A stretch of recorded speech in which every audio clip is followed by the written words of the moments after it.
Hey guys, welcome to another podcast. I want to just give a big shout out to all of those who have made it to 2026.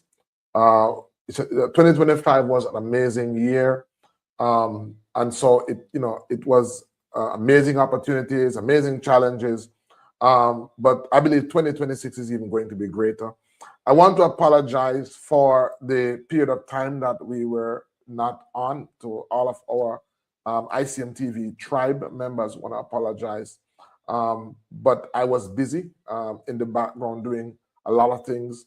I use these downtimes to really reflect and to think about, how I can make things better, and also to do some crucial work, and also, of course, rest and relaxation. So I'm happy to be back. During my absence, I got a lot of work done, and whenever I do things, I like to work on what I think is going to be very beneficial. And so, during the earthquake, we were busy doing a lot of relief work. I want to shout out to the Source Farm team. We have been doing some clinics in the Belmont, Westmoreland area, which was an area that was significantly damaged. There are still a lot of persons that have been displaced, and when I went there, I've never seen anything like it. It was almost as if a nuclear bomb went off. When you looked upon all the hillsides, acres upon acres of what used to be green, lush land, was now just brown, and there was so much death, and there was so much depression, and it got me thinking. So I got a lot done during the time that I wasn't on. I got the chance to finish 2 books. One of them is the Cellular Hydration Revolution, which I'm going to be talking about. The other was the Jamaican Alkaline Recipe Guide. Both books are on Amazon, and both books have been revolutionary. The second book was in result. It was in relation to as a result of the first book, because as I began to talk about hydration, as I began to talk about the benefits of water, I realized that there are a lot of foods. Most of the foods that people eat that are known to persons typically are foods that are dehydrating. So my second book, the Jamaican Alkaline Recipe Guide, was an attempt to make available to persons practical meal menus that persons could now utilize to prevent them from losing what they were getting through the protocols, or through what they were experiencing from the first book, which is the Cellular Hydration Revolution. And so what I'm about to share with you has definitely changed my life. It has changed my life completely. When I was touring Jamaica, traveling to Westmoreland and other parts of Jamaica, I got a first-hand view of the devastation. I saw a lot of the foods, a lot of the medicines being destroyed. And, I've always been saying that the next great crisis is going to be a food and medicine crisis. And I'm still saying that, and that is the reason why I'm so passionate about what I'm doing. And when I saw the amount of devastation, the fact that so many persons didn't have access to herbs, or so many persons that didn't have access to vegetation, it kind of caused me to go back into my thinking cap. And I started to think, if there were no plans, and if there were such a devastation like this, how could persons improve their health? How could persons benefit? And I was thinking, and while I was doing my drive around, I must give shout outs to who shout out is doing. Give a shout out to Prince. So here I was driving up and down with this friend of mine, and I was not home. I spent a couple of days. We were on the road. The devastation was overwhelming. We slept on the road. We were in Westmoreland, and we saw people, displaced, walking for miles to get water to drink, to get food. And I was traveling with a friend of mine, Prince, and while I was traveling with him, I noticed that he was doing something that was very unusual. And I was sitting in the front of the car with him, and he's in the driver's seat, and he was saying, "Oh, Dr. Ben, could you get that salt and give it to me?" And I would take out the salt and give it. I would watch him pouring the salt in the water, and then he would have these bottles of spring water that he collected all over. Prince pretty much knew where all the springs were across Jamaica, and so we would be in different parishes, and I realized he would know exactly where that spring was and where that particular spring was. And I watched him as he was adding the salt to the water and drinking it. And after a couple of days, I said to him, I'm a very, those of you who know me, I'm very curious. So I said, let me give this a try. And so I took one of the bottles, which was a 1.5 liter bottle, and I added some salt to it, and I drank it. And within about 2 hours, I noticed that my energy was up. So I had increased energy. I also noticed that at that time of the day that I would be hungry. I was no longer hungry. And then I started to talk to him, and then he started to tell me about the benefits of voltage and voltage. And about a couple of days now, I was now actively engrossed in this newfound what should I call it now? Newfound practice. And at that time, it's kind of like I was detoxifying. I remember I did that video where I went to somewhere here in Portland, which is where we catch our spring water. And I did a video. And when I did that video, I was talking about water, and I was talking about the benefits of water and how intelligent water is. And then another friend of mine, another viewer like yourself, saw the video, Dr. Herbalist Dwight. You need to check him out on Google, Dr. Herbalist Dwight. Phenomenal healer. He's had over 50 years practicing. There's not many persons that are willing to share with you. I remember when I just started out my journey in healing, back then it was a lot of persons were very selfish. They didn't want to share with you what they knew. Dr. Dwight is the opposite of that. He has a very powerful program for persons with diabetes, one of the most powerful programs that I know of out there. So please, guys, look him up. He sent me a document, and that was the first document that I saw that really saw water as a therapeutic agent. I mean, we're natural medicine, so we've all heard about water. We've all heard about the benefits of water, but not like this. So he sent me a document. He said, Dr. Ben, you're right on spot. And when I started to realize, no, because in the document, he was talking about how in Vietnam, the ancient practitioners there used water and minerals to virtually reverse every disease. I mean, this was kind of novel to me. So I started to do research. I started to look in it. But not only that, the results that I was getting in my body, what I was experiencing really was revolutionary. Not because you're a healthcare practitioner means that you do everything right. I mean, my work is tremendously stressful. And so because of that, I don't eat on time. And so I had a number of health concerns. I had a large tummy. Some of you who would have seen my videos would have seen that I had a tummy because of my eating habits. I had problems sleeping. I had issues with low energy. In other words, I practically stopped driving at nights because my health was so bad. Guys, I'm going into this. I'm telling you my business because I want to be real, and I want to share with you why I'm doing what I'm doing and how it has profoundly impacted my life before I get into the matter. And so when Prince started to share with me, he started to share with me about the electrical benefits of water. And then by the time I went into my research, I began to find out some stuff.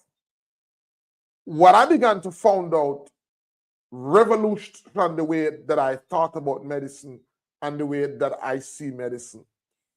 I found out also that I wasn't the only person. So there are persons like Dr. Sebi. When Dr. Sebi found out what I found out, he was so excited that he went and he put an ad out that he could virtually cure every disease. Now, I'm not going to do that. I'm not going to say that. I'm not making that claim, because one thing that I found out is that the body heals itself. So I would never take credit for healing anybody. The body heals itself. But one of the things that Dr. Sebi found out caused him to have a different philosophical basis to healing than what is out there. So there are two major philosophical bases, and I subscribe to the second one. So the first philosophical base is, and I subscribe to this philosophical base, is that we are a biochemical being. And so when a person gets sick, what we do is we seek to resolve that disease state. We seek to resolve that condition by using chemicals. Mark you, my chemicals were based on plants, so they are natural. In Western medicine, they are based on drugs. They are based on, chemicals. They're based on drugs. They're based on chemicals. But Dr. Sebi's approach was very different. Dr. Sebi's approach was not that we are a biological being, but that we are a bioelectrical being. So Dr. Sebi was one of the first person that I know that advocated that we are a bioelectrical being and not a biochemical being. Now, what's the difference? Now, the difference is the persons who subscribe to a biochemical approach, usually for them to be effective in their medicine, they usually have to be very skilled. They usually have to be very skilled. Whether they're herbalists or they're medical doctors, they usually have to be very skilled in knowing when a person is ill, how that is affecting the person biochemically, and then know what to use biochemically to how to manipulate the person's body biochemically to get them better. So it depends on the person being very skilled. It depends on the person being very knowledgeable. It depends on the person being very experienced. Now, with Dr. Sebi's approach was much more simpler. It's hinged on the fact that we are a bioelectrical being. And because we are bioelectrical, his understanding is that when a person is healthy, for them to be healthy, it means that their cell is in an electrical range of -25 to -30 millivolts. So that's the healthy range. In that range, the body is able to heal itself. Right? He understands also that there is a disease range around about -10 to about -15 millivolts. So that when a person is in that range, that person is in a disease state. And so his understanding also is that disease is not an event, disease is a process. And so once a person is in that range, that disease range, that person is in a disease state, even though they may not be manifesting symptoms, because symptoms is the end stage of a disease. So a disease is a process, and because it is a process, it has a mild or early stage, a mid or moderate stage, and a chronic or advanced stage. So at the very early stage that a person is in, which is the disease state or the disease process, that person would not be exhibiting symptoms, but it doesn't mean that they're not in a disease state. A person may be in a moderate disease state and still not be experiencing symptoms. A person begins to manifest symptoms when they reach into the advanced or the chronic state of disease. So symptoms is really the end stage of a disease. And then there is what we call the even severe. So persons who are cancerous, persons who have chronic ailments, their voltage is about -5, or it can be lower, and I'll talk about that, -5 millivolts. And so because of that understanding, it didn't matter to Dr. Sebi what disease name you had, because once you are in that range, he understood that you're in a disease state. And so his approach was very simple. His responsibility was very simple. It was to get the person from that disease range of -10 to 15 millivolts to about -30, 25 to -30 millivolts. And so, which makes sense, because in the body, I want you to take off your thinking hat, because again, one thing I've learned is that modern medicine, because it has been influenced by men or mankind, it seems complicated. Anything that man touches, one of the evidence that it has been smeared by man is the fact that it becomes difficult, or it seems difficult. When you look at nature, everything in nature is very simple, very, very simple. Because in the body, there is no disease that exists by a particular label. There is no diabetes, there is no cancer, there is no arthritis. These are labels that exist outside the body. From a natural perspective, these labels don't exist. And so let me give you an example. If you were to go into your home, go into your house, you just came from work, it's raining, and so you're hurrying and you ran into the house, but you accidentally left the roof light on.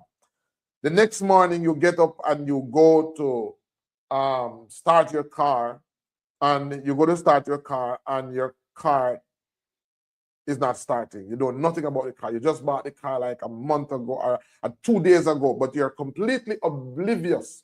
And some of you can relate to me, especially you women, are completely oblivious to the car. But you know that you just bought it, you're trying to start it, and it won't come on. Now, what do you think is the most logical cause of the car not starting?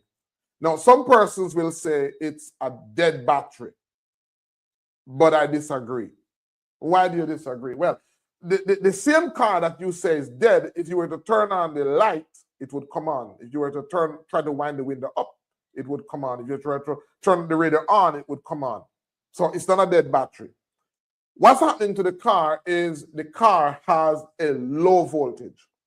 You see, the person who manufactured that car with a particular specification in terms of the voltage required to turn over the engine. Now, because the battery is run down, because the battery voltage is down, it is below the minimum voltage required to turn the engine over. However, lower voltage functions such as winding the car up, winding the window up, blowing the car horn, turning the headlight on, turning on the radio, those functions work okay.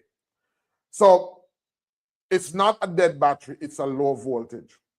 Now, I want you to just follow me. Now,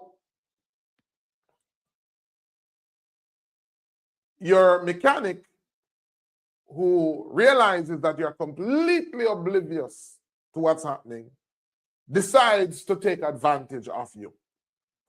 So the mechanic tells you and coins a very complex word for the car's inability to start. The inability of the ignition to be turned on. Your mechanic coins a very complex term. And he says, this is what is happening to your car.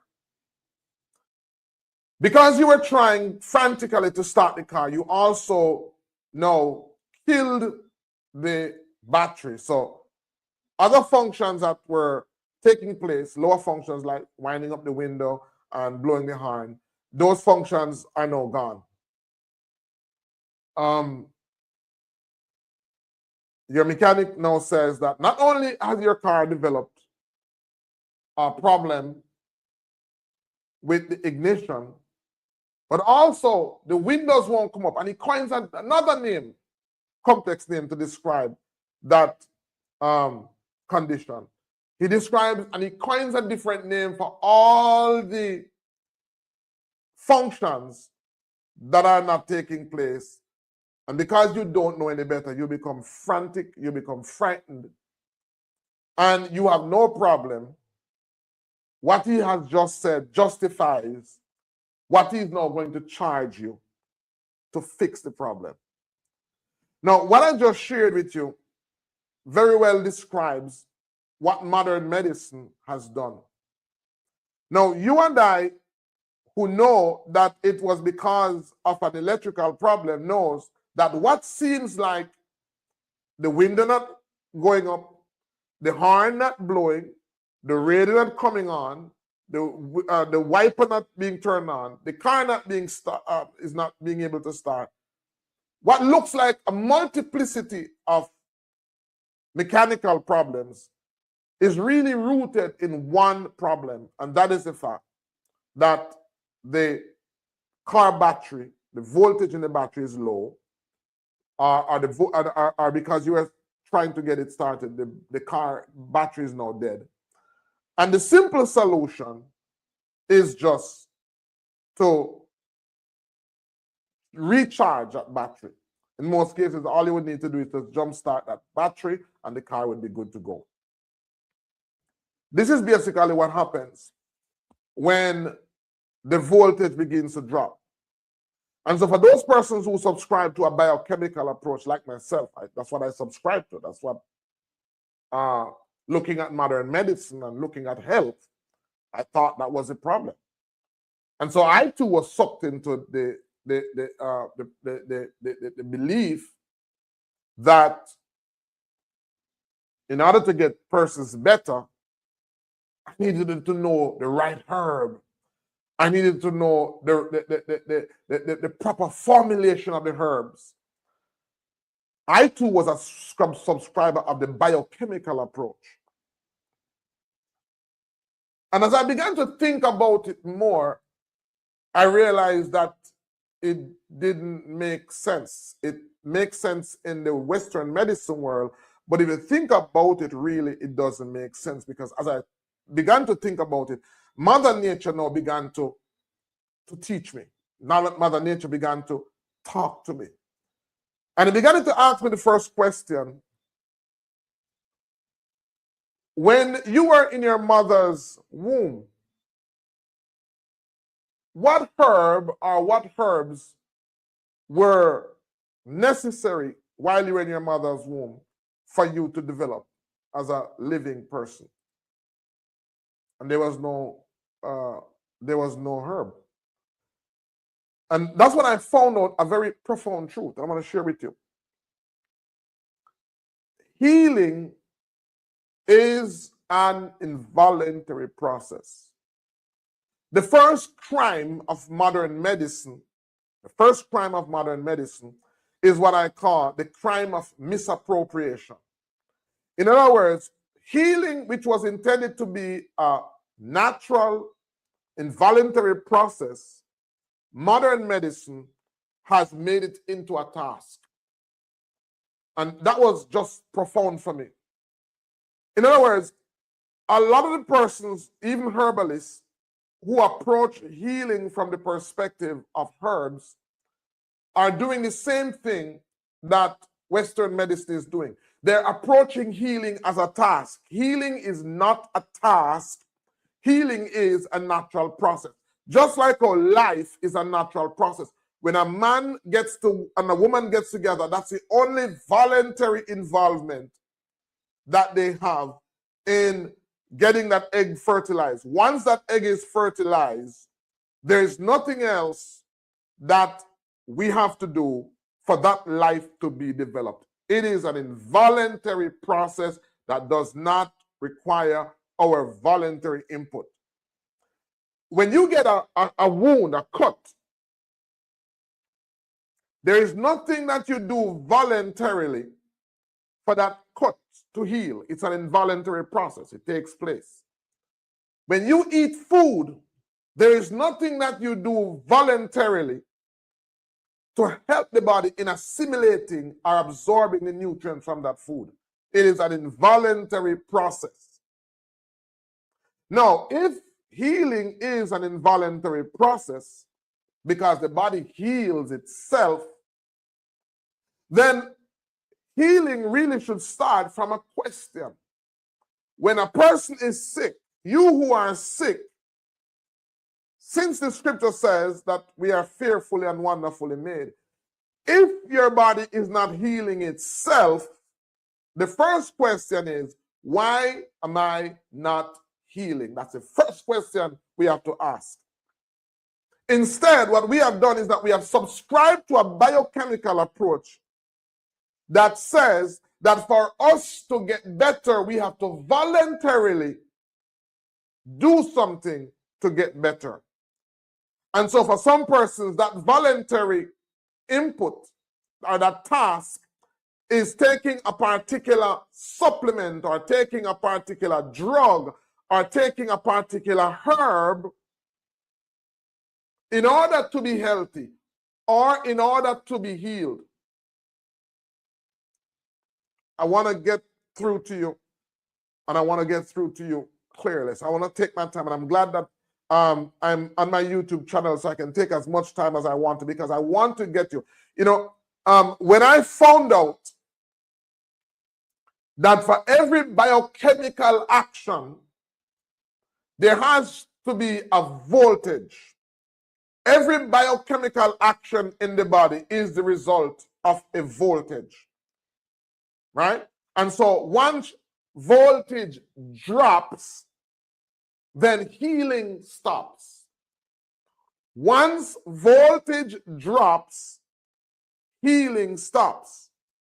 In order to move from the stage of disease back to the stage of healing, which is also a process, then we have to find out how to increase our voltage. That is why Dr. Sebi was so successful, because it doesn't matter what disease came before him, doesn't matter what name that was presented to him, it really didn't matter.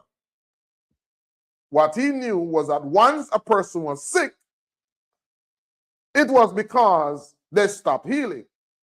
They stopped healing because their voltage dropped. And so what he did was that he began to look at the herbs that cause a voltage drop. He began to look at the foods that cause voltage to drop, and he found out that they were acidic.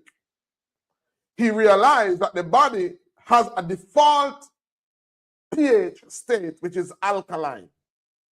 And so all he had to do was to help persons to move from an acidic state to an alkaline state. And so what I want to share with you is a formula that I put together based on my observation of nature. That formula is what I call the formula for life. I call it the formula for life, and I'm going to share that formula with you.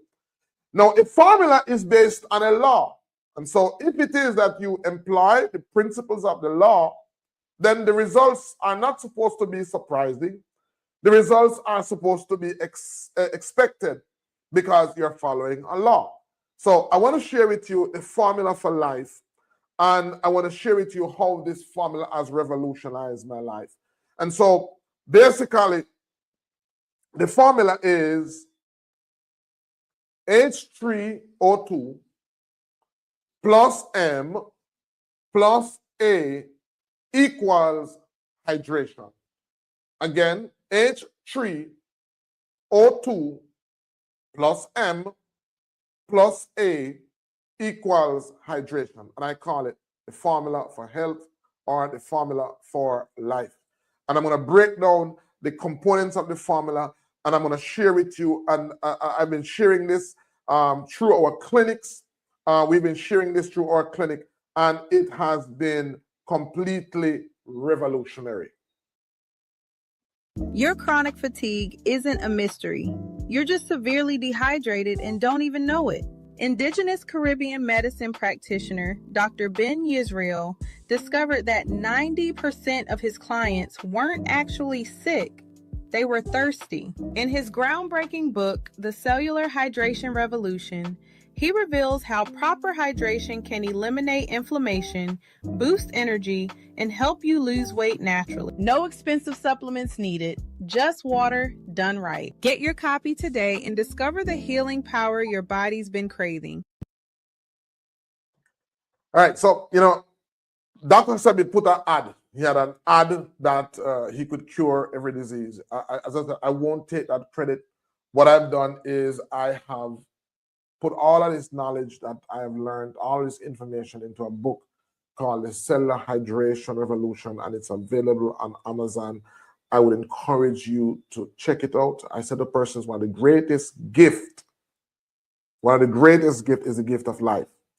And that's what our mother has given to us. But, and so not all of us are mothers, not all of us can give birth. But the next greatest gift is the gift of health.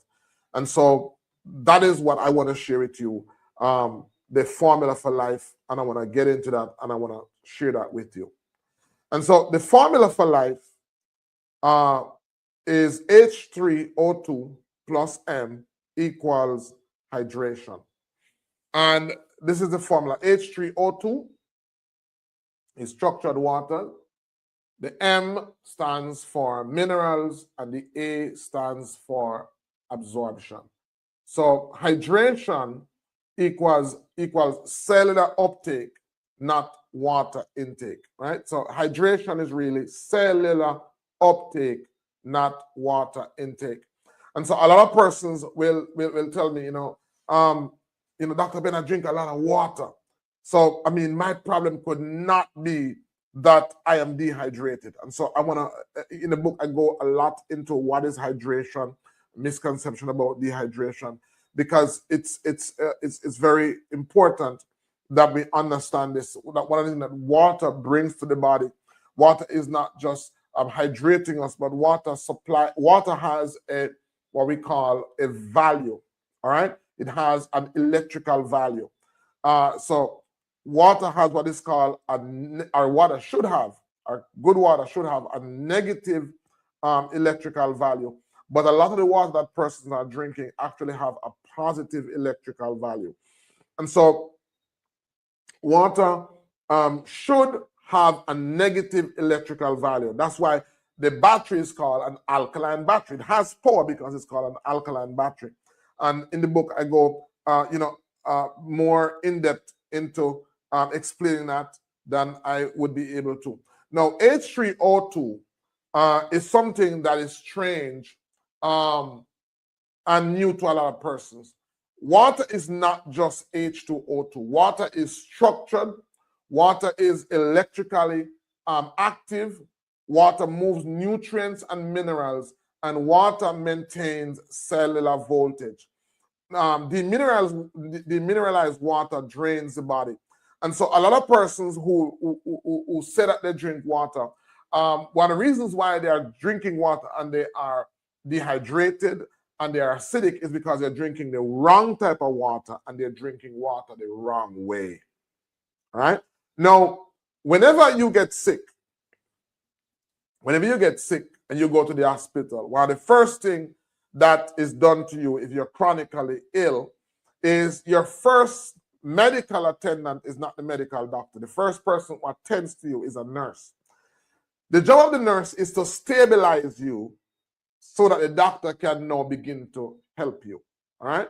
And in stabilizing you, one of the first things that the nurse will do is the nurse will connect you to a hydration fluid. That hydration fluid is what we call a drip.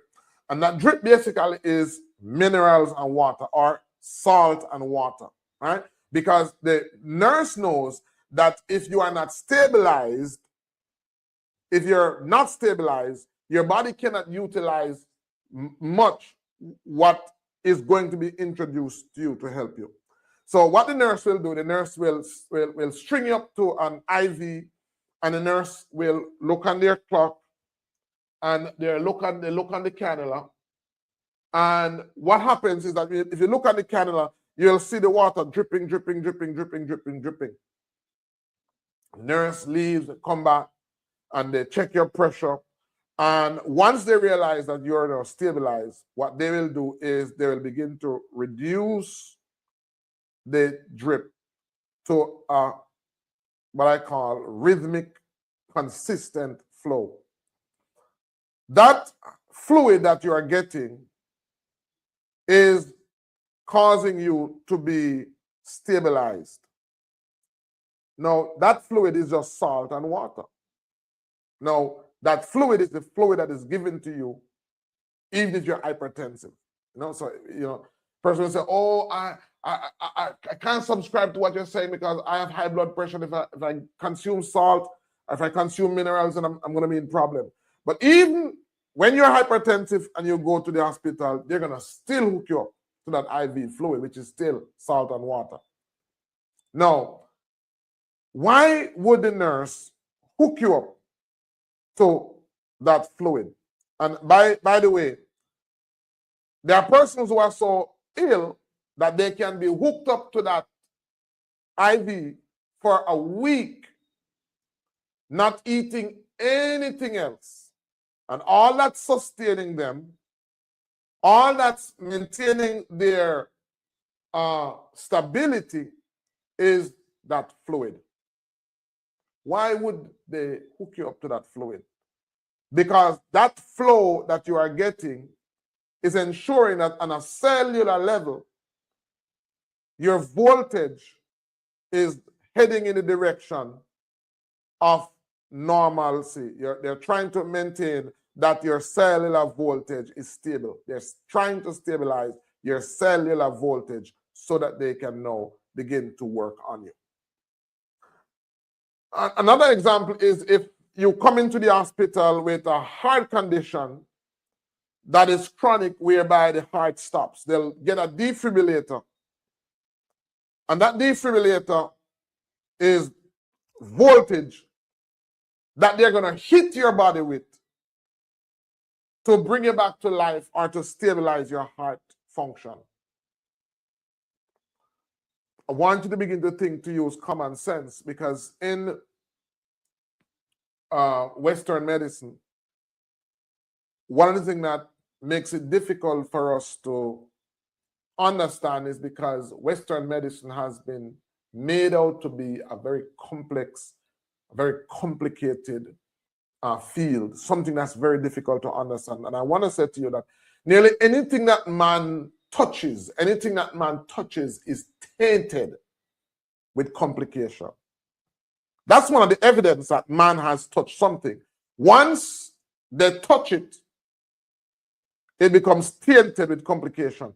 If whether it be science or whether it be religion or theology, when man touches spirituality, it becomes tainted, it becomes religion, it becomes complex, it becomes difficult to understand. And more importantly, it doesn't make common sense. Because once man touches something and it becomes tainted, not only does it become difficult, it also does not make common sense. What I love about indigenous medicine and ancient cultures is that they have a profound way of making concepts that would seem to be complex very simple to understand. In Africa, they would have storytellers, and these storytellers were not just persons who were telling story to entertain. These were persons who were very skillful in the art of using story to communicate profound truths. So in the African culture, we know of Aesop and his fables. In the scripture, we know about Yeshua, who used parables. Ancient cultures have a way of communicating truths, profound truths, in a way that even the most simplest person can verify for themselves whether the thing is truthful or not. And that's one of the things I love about ancient cultures, that I love about ancient medicine, or what I call indigenous medicine. Indigenous medicine is very simple. And not only is it simple, But when you study indigenous medicine, you are able to confirm for yourself the truth that are being communicated to you. A typical example is, as it relates to time. Our modern understanding of time is that a new day begins at 12:01 while it is dark.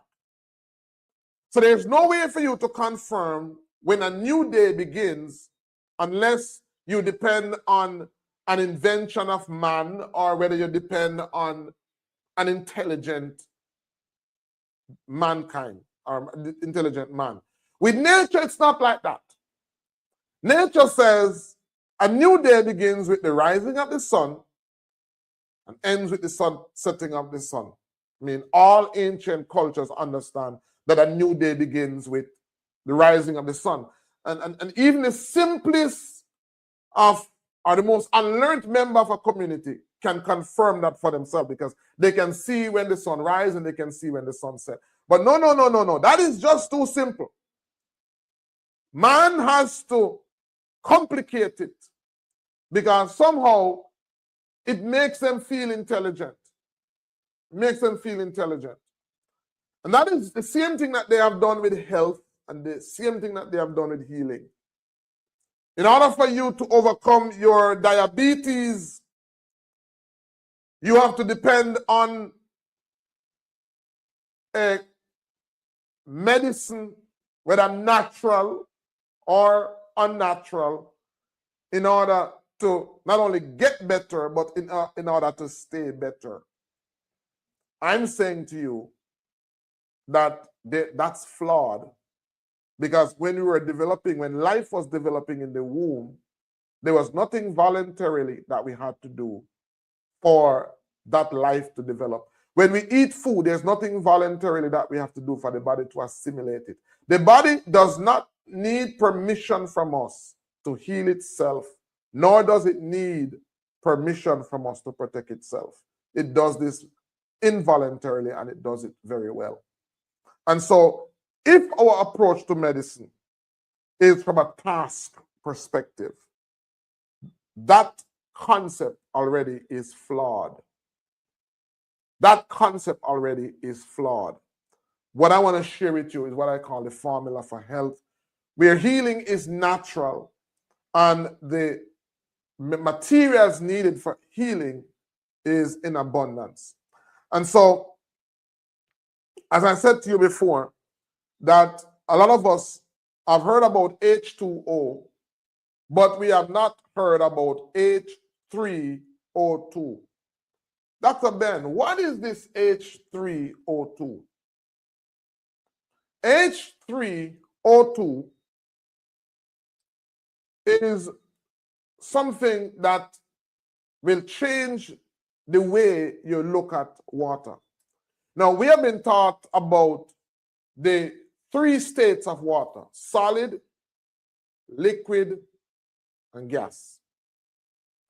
But I want to submit to you that there's actually a 4th state, and this 4th state is how water is found in the cells of the body, as well as the cells of plants. This 4th state is called structured water, and the reason why it is called structured water,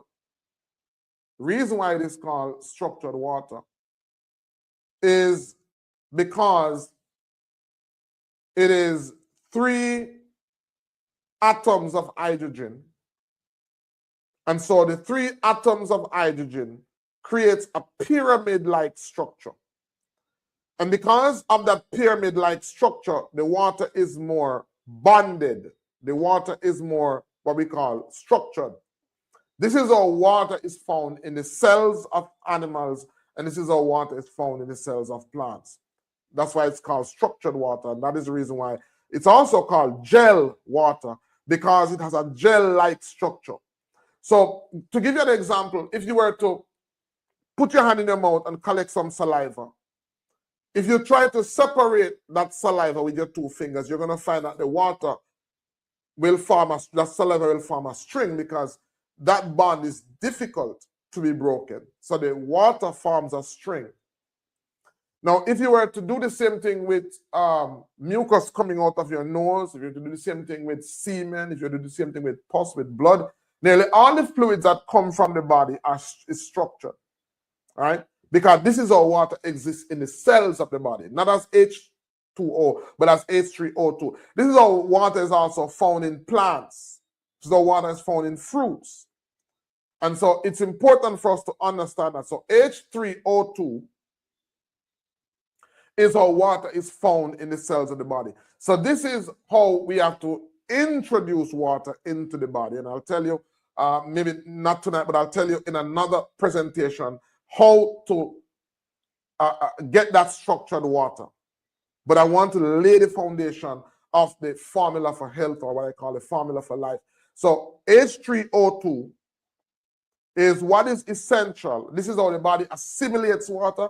This is how the body takes in water. There are three things that are essential for water absorption, because it's not the amount of water that you drink that matters, it's the amount of water that you absorb. So three things are essential. So there are a lot of persons who are drinking a lot of water. As I said, they're drinking the wrong type of water, they're drinking water the wrong way. And so because of that, it's not staying in the cells, it's passing through the body. Three things are very essential. The temperature of the water, right? The temperature of the water, the mineralized, the amount of minerals in the water, and the rate at which this you're swallowing that water, the rate at which the body is absorbing that water. The three things are very important. And so I'll talk about this later on. But a lot of persons who are sick right now, who think that they are sick, are not sick. You're not sick. You're thirsty. Because I want you to understand, just use your common sense. I want you to take off whatever knowledge and just begin to think. Now, when we were being developed, we were in a bag of water. We were immersed in a bag of water. And so when we were born, we were about 75, I'd say about 80% water. By the time we reach adult, we're about 60% water. By the time we were in our 80s, we're about 57 or about 50% water. And the evidence of that is you begin to look at somebody in their 80s and look at somebody, a baby who is just born. What you're going to see is the water loss is going to result in wrinkling. So if you had a prune, you went to the shop to buy a prune, that prune is dehydrated. But if you're going to bake and you left the prune to soak, or that raisin to soak, came back after a couple hours and look at the raisin, that fruit, that whether it be prune or raisin that was dehydrated now becomes rehydrated. And one of the signs of rehydration is the fact that it has increased in volume. It's now full out. Right? It's now full out. So when you really think about it, from the time we are born until the time we die, we are basically involved in a process of dehydration. Most persons who drink water because they feel thirsty. That's why they drink water. Right? That's why they drink water. They drink water because they feel thirsty. Now, what I want to share with you, because when I got a wind of what was happening, I said, no, I've got to share this with my people. We've started to share it in our clinics. We've seen persons who have had many ailments, many health conditions. They're just a turnaround. And I'm testament to that. My tummy that was high is gone. My low energy is gone. My issues with sleeping is gone. I mean, right now, I thought that I would have to get accustomed to not being able to drive at nights. Right now, I can drive at night. I can drive from Portland to Kingston, come back, and I'm still energetic. All because of my whole change in approach. My understanding now is that health is based on first hydration and then nutrition. So it's hydration because that was what was in the, that was what we were suspended in a bag of mineral water. That's what we were developing in. So it's hydration and nutrition. And that's where herbs comes in, because herbs are packed with minerals that it is designed to help us and to heal us. But it is through hydration. And so we've developed a protocol that we use to do that. If you visit our website at icmwellnessmarketplace.net, that's icmwellnessmarketplace.net. If you visit our website, I want you to in the search bar, icmwellnessmarketplace.net, and then I want you to go to the search bar. There's a little search bar there, and when you go in the search bar, at the front you can go to online consultation, and when you go to online consultation, I want you to choose the option that says quantum cellular voltage assessment. Quantum cellular voltage assessment. Because what we have done is that we have created a questionnaire that allows me to see wherever you are in the world. Once you finish that questionnaire, it gives you a score, and we're able to determine not only the fact that you are dehydrated, but how dehydrated you are. And then we can basically use a protocol to help you to become rehydrated. Because as I always say, whatever can hurt you can potentially help you. So I want you to go to our website, and I want you to check that out, because we want to help as many persons as we can in improving their health. Your chronic fatigue isn't a mystery. You're just severely dehydrated and don't even know it. Indigenous Caribbean medicine practitioner Dr. Ben Yisrael discovered that 90% of his clients weren't actually sick. They were thirsty. In his groundbreaking book, The Cellular Hydration Revolution, he reveals how proper hydration can eliminate inflammation, boost energy, and help you lose weight naturally. No expensive supplements needed, just water done right. Get your copy today and discover the healing power your body's been craving. All right, so if you're just tuning in to us, we are talking about the formula for health and how water along with minerals can completely change your life. It has changed my life. It has changed the life of my wife and my family. And it is changing the lives of so many persons that we are seeing through our offices. And I want to share that with you. I did a live one day, and if you've not yet subscribed to our channel, guys, I want you to do so, because of the nature of the content, YouTube is not going to promote this, and so I'm going to be talking about this for some time to come. I'm going to also share with you some of the protocols, how to drink water properly, what are some of the misunderstanding, what are some of the misinformation as it relates to hydration. And I'm not going to leave anything out. One of the things that has been said to me is that I should not prostitute this knowledge. So I'm not prostituting this knowledge. I'm sharing as much as I can freely with persons to help them to improve their health, because healing belongs to everybody. There's no reason why persons should be sick with knowledge like this. So I want you to really share this this video with as many persons as possible, because it is completely revolutionary. As I said, when Dr. Sebi came into this knowledge, he put out an ad saying that he could literally heal persons of their chronic ailments. I'm not doing that. I have no ability. I can't do that. The body heals itself. All I want to do is just to share with you just how you can do that. And I intend to do that over the next couple of weeks through this ICM Wellness podcast, so that you can take back your health. Now, as I was saying, that H₃O₂, this is how water is found in the body. And in order to maintain cellular voltage, you know, a car that has a battery also has an alternator, because as the battery is disseminating energy, it has to be rejuvenated. It has to be, restored. And so just like how the body is constantly utilizing energy, it has to be maintained. It has to be sustained. And this is why drinking water is so important. Now, the M stands for minerals. And the minerals enable electrical conductivity. It activates enzymes. It regulates nerves and muscles. No minerals, no hydration.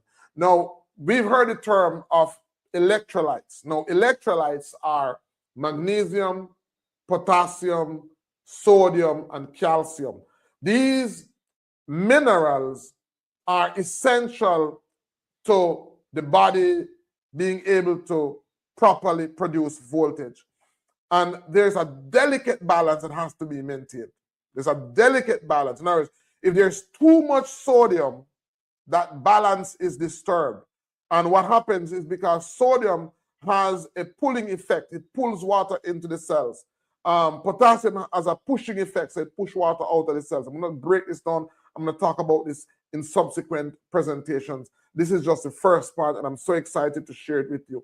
So there's a delicate balance that has to be maintained for a person to be healthy. And I'm going to talk about the foods because there's an intentional reason why the two most popular foods out there are either salty foods or sugary foods. It is intentionally designed to disturb that delicate balance that affects your cellular voltage. It's very important. And so without minerals, there can be no hydration. Let me just prove that to you. Common sense.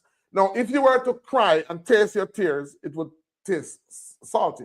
If you were to taste your mucus, if you had a runny nose, it's salty. A lot of us used to do that with your children. If you were to taste your pee, if you were to taste your sweat, in other words, every fluid that leaves the body leaves with minerals. And so if you're drinking water and that water doesn't have minerals, then it goes without saying that if you're losing fluid with minerals, you're being left with a mineral deficit, right? You're being left with a mineral deficit. And so that is the reason why so many persons are sick. They are sick because the minerals, there's a mineral deficit or a mineral imbalance. And I'm going to break that down in the days to come. I want you to really follow me on this presentation, as I'm going to, I have another book that's coming out where I'm going to talk about how hydration or how dehydration affects the different systems of the body. All right? Dehydration affects different parts of the body differently. So when we talk about dehydration, we know about a feeling of thirsty or dry mouth. That's how dehydration affects the mouth. Dehydration affects the skin differently. Dehydration affects the ear differently. Dehydration affects the bone differently. It affects the muscle differently. As a matter of fact, when you think about a baby who is very hydrated, one of the things you'll realize is that the baby is very flexible because the tissues of the bones and the tissues of the muscles are very hydrated, and so the baby is very flexible. However, if you look at somebody in their 80s, where there's dehydration in the bones and dehydration in the muscle, that person it has limited mobility, limited motion, limited range, and not only that, they have a lot of pain when they try to move. This is because as dehydration affects the muscles and the bones, it causes calcification, which now causes inflammation. So a lot of persons who think they have arthritis is just experiencing dehydration in their bones, dehydration in their muscles. And so one of the signs that you begin to see as you become hydrated is that these pains go. If you're having problems putting on your underwear, that's how it starts, lower back, knees, joints. If you're having these problems, then guess what happens? That is just dehydration in the bones, dehydration in the muscles. And so dehydration has a very different look depending on where it's affecting the body. Those persons who have hypertension, remember, water regulates not only temperature, but water regulates pressure in the body. And so once there is an imbalance, common sense, you're going to have high blood pressure. And I'm going to break that down in the next presentation in time to come. And so absorption, let me just break down the formula. A is absorption. Absorption is the gate. Absorption occurs at the cellular level absorption requires healthy digestion, and it depends on voltage and minerals. Intake does not equal absorption. A lot of persons are under the illusion that because they're intaking a lot of water, that water is being absorbed. No. If it is that you're drinking water that is cold, then the body is going to reject the water. So those persons who are very thirsty, who think that by drinking a lot of cold water, it's helping them to quench their thirst. Actually, what's happening is because the water is colder than that of the body temperature, then what happens is that the cells close down and it goes right to the kidney. Right? Those persons who drink a lot of water, who think they're hydrated, no, that water bypasses the cells and goes right to the kidney. Right to the blood, I should say. So hydration is not drinking cold water or drinking a lot of water. As a matter of fact, those persons who drink a lot of cold water and who drink a lot of water, who chug the water, end up being more dehydrated, because remember, when that water leaves the body, it's not just water, it's leaving with minerals. So you're left with a mineral deficit. You're left with a mineral deficit. Those persons who have hormonal imbalance, guess what? It's dehydration. Those persons who have mental fog, we're going to break it down, guys. I'm going to break it down. I'm going to go into it. I'm going to help you to understand how dehydration is affecting so many persons. Now, why people stay dehydrated? So drinking water without minerals, drinking acidic water, and a lot of the water that persons are drinking is void of minerals. I recommend to persons because the emphasis, one of the reasons why the water is without minerals is because in our time, the emphasis is not on how alive the water is. The emphasis is on how clean the water is. And so a lot of the times, the process that the water goes through in order to make it clean strips the water of the minerals that the body needs. And so I tell persons, especially those living in Jamaica, go to the spring. Go to the spring and drink the water, because spring water is nature's way of providing us with structured water. You know, the baby, when the baby is born, that baby needs structured water. So the milk that's leaving the mother's body is structured. Well, our milk, because we came from the earth, our milk is spring water. And so the process that the water goes through in the rivers, the friction and the rigid movement causes the water to be moving, causes the water to be alive. You know, if you have an aquarium and you turn off the pump that agitates the water, in a matter of hours, the first thing is that the water color begins to change. The water color begins to change because the water is no longer getting oxygen for it to be alkaline, it's becoming acidic. And that water will be a habitat for fungus. No one, when you're looking at stagnant water is always green because it's stagnant. It's acidic and becomes a habitat for microorganisms to live in. In a little while, the fish dies because all the water basically is the oxygen is gone, so the water becomes stagnant, so the fish can't breathe, the fish dies. If you want to help that fish, all you need to do is to turn on back the pump to agitate the water, and the water begins to become a source of life again. And so that is one reason why I tell persons, when you buy bottled water, the water that you buy that is bottled, that water may have been alkaline when it was first produced. But you have to remember, from that water left the source of bottling and sat in warehouses for hours. Then it went through a long transportation process. Then it went into another storehouse before it found its way into the outlet that you got it, that water would be sitting sometime for months. So that water that was originally alkaline, because it has been sitting and not been agitated, that water that was originally alkaline and very good for you now becomes acidic. It's still clean, but it now becomes acidic. And so for persons who are listening, it's for persons who are outside of Jamaica, who don't have access, I advocate and I tell persons, you need to know where your springs are. And in this video, in the description of this video, if you're living in the US, I'm going to put a link to a number of springs that you can find. But also, if it is that you can't find spring water, there's a machine that I have that causes or uses electricity to increase the amount of negative ions in the water.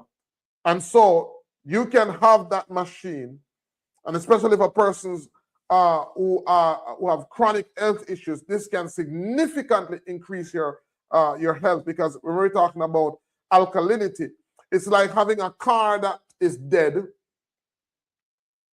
and you get a truck battery to pump the to jumpstart your car. Because remember, if it is that you are diseased, especially if you're in a chronic disease state, it means that your voltage is very low.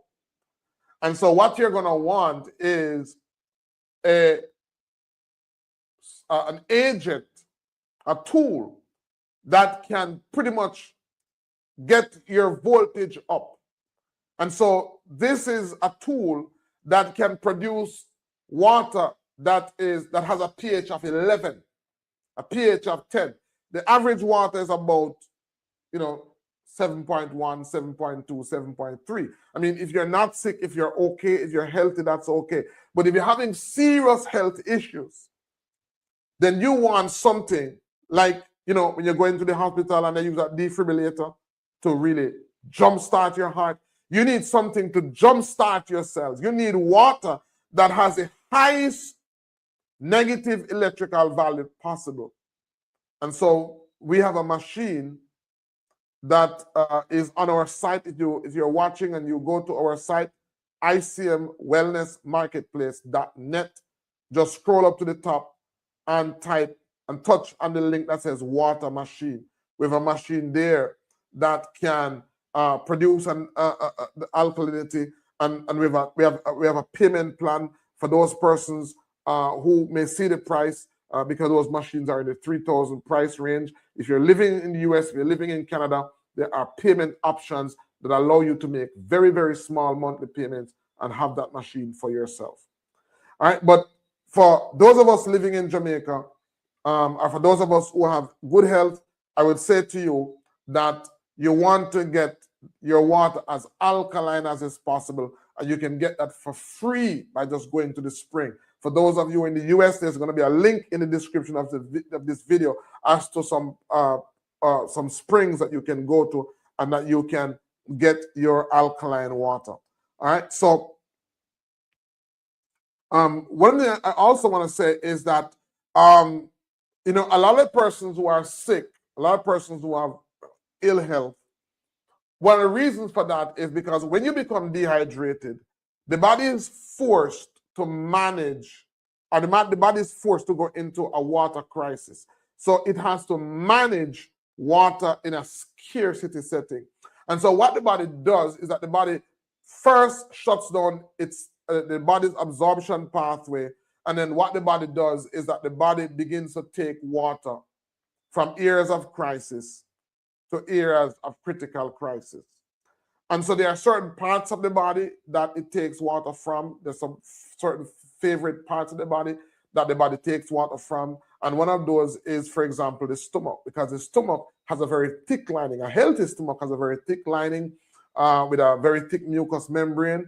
And so when a person becomes dehydrated, one of the places that the body begins to look at, the stomach is one, the bones and muscles are others, but the body begins to take water out of the stomach. And so that thick stomach wall that is necessary to protect the body, that is supposed to, that is needed because the stomach is very acidic. Once the body begins to take water out, that stomach wall begins to get thin. And once that stomach wants to get thin, then it affects the stomach flora, the helpful bacteria versus the harmful bacteria. As the stomach wall gets thin, then it's now susceptible to the acid. You start to develop acid burning and acid indigestion. You start to develop things like H. pylori, which is an increase in a particular harmful bacteria in the stomach. You start to develop things like yeast infection, which is the overgrowth of harmful bacteria in the stomach. Because that intestinal flora is affected, I mean, from a biochemical approach, we would use antacids, or we would use herbs that are mucilaginous to bring calm, and all of that is good. I'm not saying that the biochemical approach doesn't have results. What I'm saying is that one has to be very skillful in getting results, because they have to be very skillful in manipulating the body. But the bioelectrical approach is a much more effective approach, because one doesn't have to be skillful to manipulate the body. All the person would know is that the voltage has dropped, so the healing has stopped.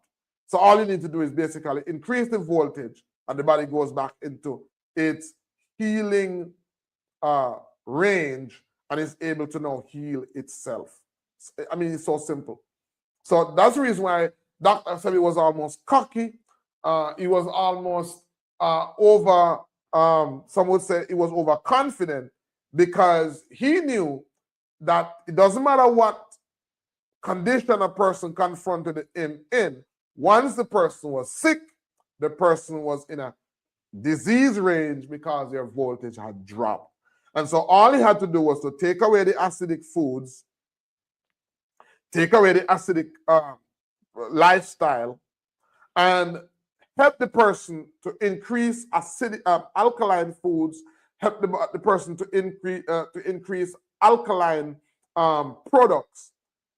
And once the body gets back to an alkaline state, once the body gets back to its healing range, it will now just begin to heal itself.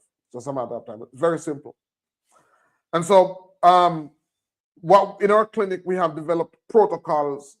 So what does it look like? I'm just going to give you, I'm excited. I'm just going to give you. So when a person comes to us and they do the assessment, and we identify the extent of dehydration, what we're going to do is we're going to look at,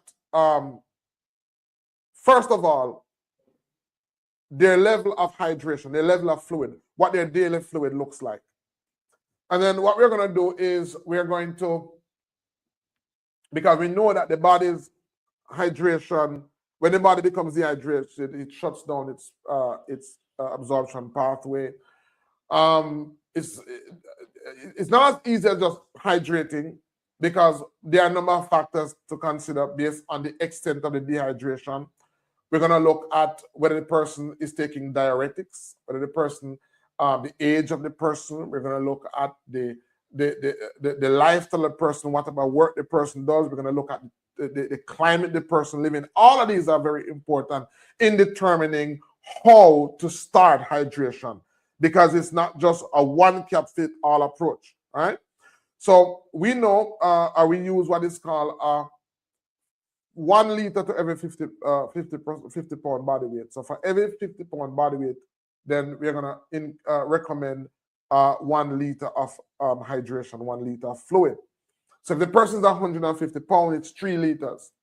And then what we're going to do, because the person's absorption pathway is blocked, we know that that person is going to be overwhelmed. That person is going to be overwhelmed. Even though the ideal is 3 liters for a 150 pound person, that person is going to be overwhelmed. The person can't drink that much because their absorption pathway is shut down. So what we're going to start them with is going to be a half of that. A half of that. And then what we do basically is we're going to guide them in as it relates to the amount of minerals to add to that water, or to the water the person is going to drink. Well, first of all, we're going to divide that hydration into 3 liquids. We're going to divide it into water, teas, and of course, coconut water or some type of fluid that is high in potassium. And so we're going to further divide the tea into 3 different types of tea that the person is going to take alternately. Those teas are going to be determined based on the consultation that we have, what type of health issue they're having. So the teas are going to be geared towards remedying the systems of the body that is weak. And I don't know if I'm overwhelming you guys, but we have developed a very methodical approach to hydration. Right? Very methodical process to hydration. It's not just to say, hey, drink some water. It's a methodical process, and because we are doing it, we know if the person is drinking the wrong type of water, if the person is drinking the water the wrong type of way, we're going to know that. So, as I said, the formula for health is very important. So a lot of people stay dehydrated because they're drinking water without minerals. They're drinking acidic mucus-forming fluids. They have poor gut integrity, and because they have low cellular voltage. And so basically what we want to do is share with persons and help persons to understand exactly in a methodical, systematic way how they can now begin to hydrate themselves. All right. So that's very important. Now, the formula for life is mineralized water in proper ratios. Timing also matters, and this is basically to absorb, increase absorption and to support absorption. And what we also teach is that hydration is a ritual. Hydration should be an event. You know, just like how breakfast is an event. And by the way, when we share with persons this protocol, you know, a lot of persons experience healthy weight loss because of the amount of fluid that they're going to be drinking.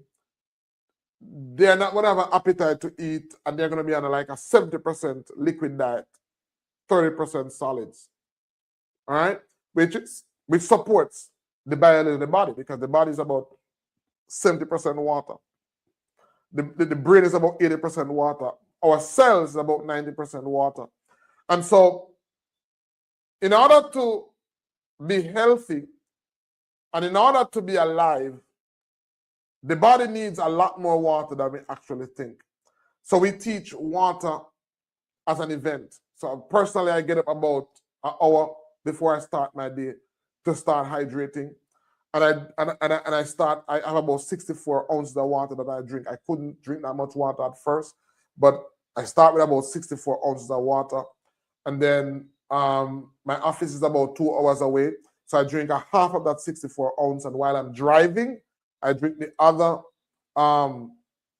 32 ounce. When I reach my office, then I move on to my second liquid for the day. So my first liquid is water. My second liquid is teas.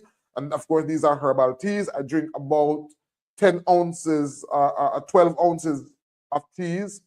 And I drink that until about 3 o'clock. Then after my teas, I have my lunch at about 3 o'clock.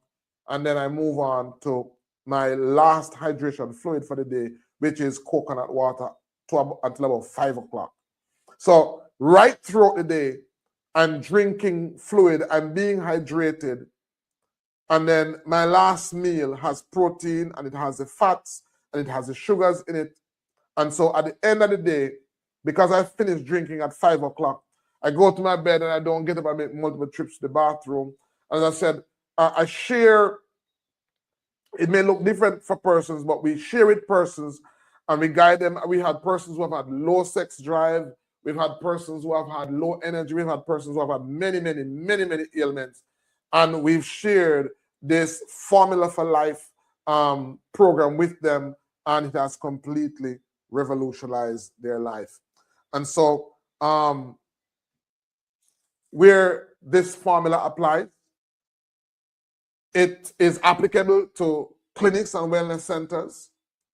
It is applicable to churches and communities. And I must say that, guys, if you're a part of a church because the church, as social equity, it is a part of a community. And so we want to come into churches and we want to share, because churches use the scripture. And the greatest health book in the world is the scripture. And so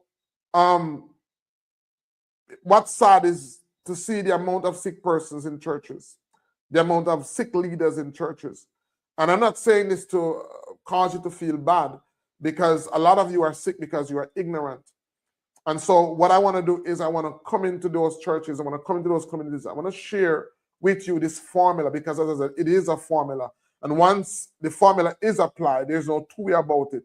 The result is going to be predictable. It's going to be improved health. All right? I can't tell you the extent of that health, because the body is utilizing. I'm just sharing with you knowledge as to how to provide the body with the raw material that it needs to heal itself. And so, once you give that body the raw material, then the body is just going to go about what it does best. The body is going to heal itself. And so this knowledge is applicable for youths. A lot of our children are sick because we poison them with acidic substances in the form of juices. It's applicable for chronic illness support, and it's applicable for athletes and elders. I mean, guys, I can't emphasize on how important hydration is. I can't emphasize on how important hydration is. It is critical. It is essential for life. And so I tell person the formula never fails. H₃O₂ gives movement. The mineral gives electricity. And the A gives access. And this results in true hydration. As I said, that I'm not prostituting this knowledge. I'm not charging anybody for this knowledge. I want to share it with you in a timely way, as timely as is possible. And I want to see persons' lives being transformed. I want to see persons' lives being changed. Your chronic fatigue isn't a mystery. You're just severely dehydrated and don't even know it. Indigenous Caribbean medicine practitioner Dr. Ben Yisrael discovered that 90% of his clients weren't actually sick. They were thirsty. In his groundbreaking book, The Cellular Hydration Revolution, he reveals how proper hydration can eliminate inflammation, boost energy, and help you lose weight naturally. No expensive supplements needed, just water done right. Get your copy today and discover the healing power your body's been craving.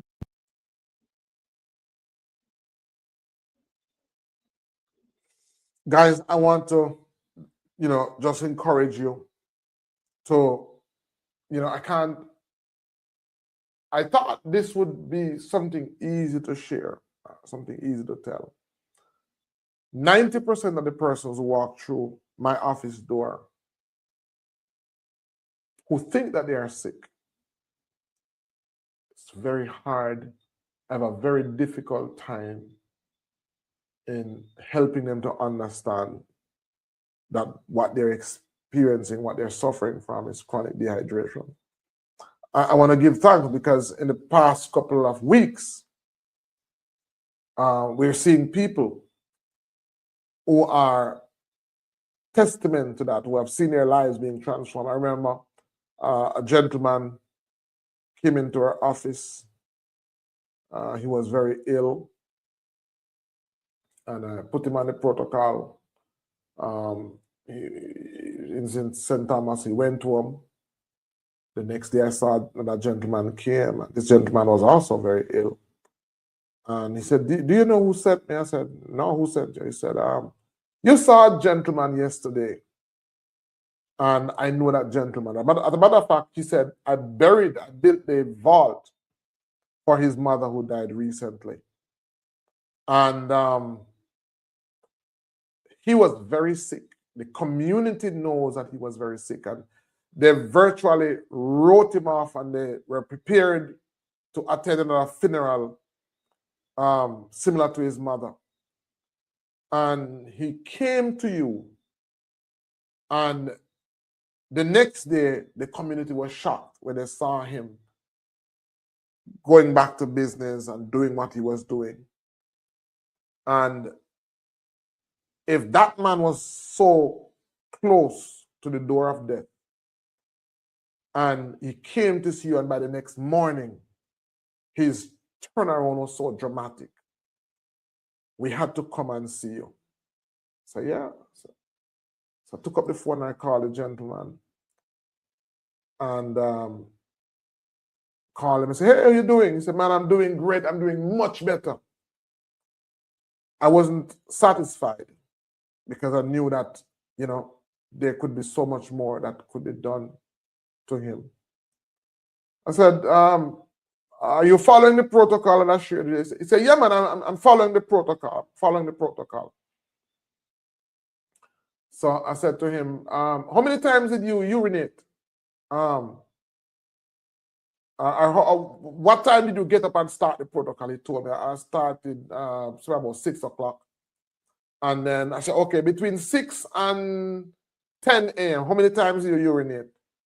And he said that he urinated, I think it was 4 or 5 times. I said, 4 or 5 times. I said, "What amount of water did you drink?" And he told me. And I said, "No, you did something wrong." He said, "No, Dr. Ben, I did it just like you said." I said, "No, you did something wrong." I said, "What type of water did you drink?"